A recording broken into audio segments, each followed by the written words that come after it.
Hah? Wallah? 7 kilometer besar ya. Jalan-jalan di kota Madinah. Bismillah. Assalamualaikum. I go to first Jabal Uhud, Okay. Masjid Quba and come back here. 70 orang yang meninggal dunia di Jabal Uhud. How big Jabal Uhud? 7 kilometer. Hah? Wallah?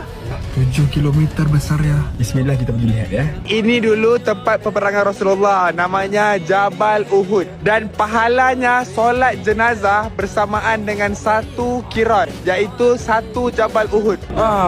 Masya Allah, pemandangannya sangat indah. Solat jenazah bersamaan dengan pahalanya sebesar satu gunung Uhud. InsyaAllah, luar biasa. 70 orang sahabat Nabi yang meninggal.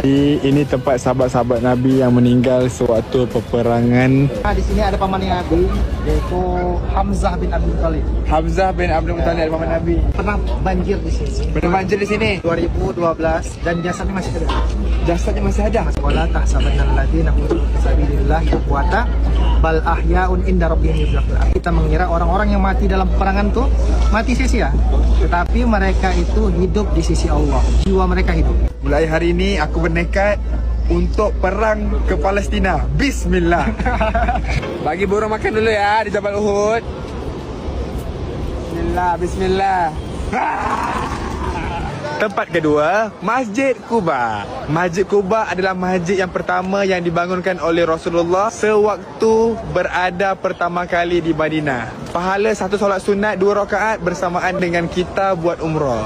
Masya Allah. Allahu Akbar. Capek kali jalan-jalan Arab. Minum dulu kopi Arab. Bismillah.